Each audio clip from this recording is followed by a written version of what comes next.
Good morning aspirants, welcome to Exampur. हम हैं कलम से क्रांति।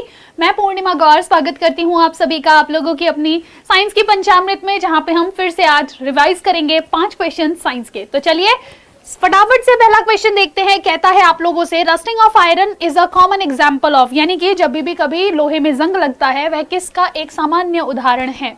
Physical change, exothermic change, endothermic change या फिर केमिकल चेंज। बच्चे यहाँ पे ध्यान दीजिएगा कि जब भी लोहे में जंग लगेगा ना, तो उसमें क्या होगा, जब भी हम बात करेंगे लोहे में जंग की, तो जो फेरस है, जो Fe है, उसके साथ वाटर और ऑक्सीजन रिएक्ट कर जाते हैं, जिससे हमारे पास बन जाएगा Fe2O3.XH2O।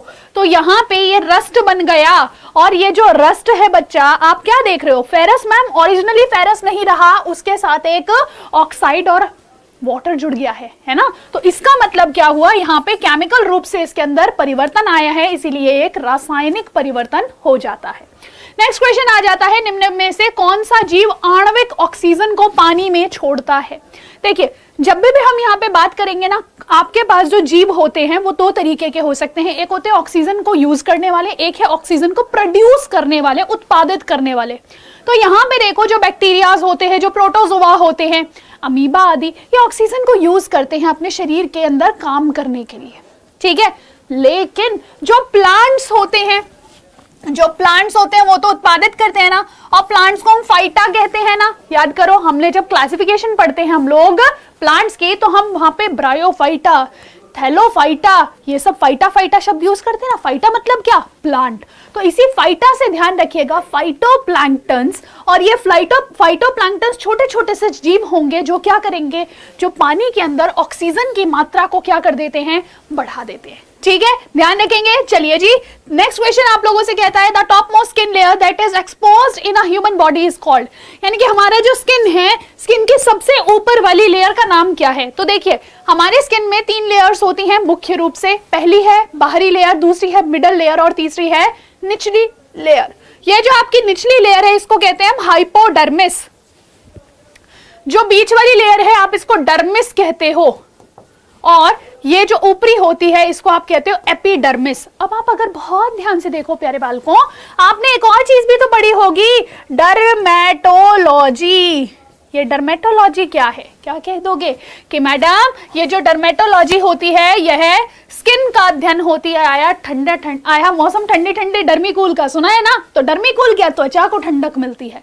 डर्मा शब्द का मतलब ही त्वचा होता है, उसी से रिलेटेड वर्ड्स हैं ये सारे। एपिडर्मिस बाहरी लेयर, हाइपोडर्मिस अंदरी लेयर, अंदरूनी लेयर, ठीक है। स्केलेरा आपकी आंख के ऊपर की लेयर होती है, ठीक है।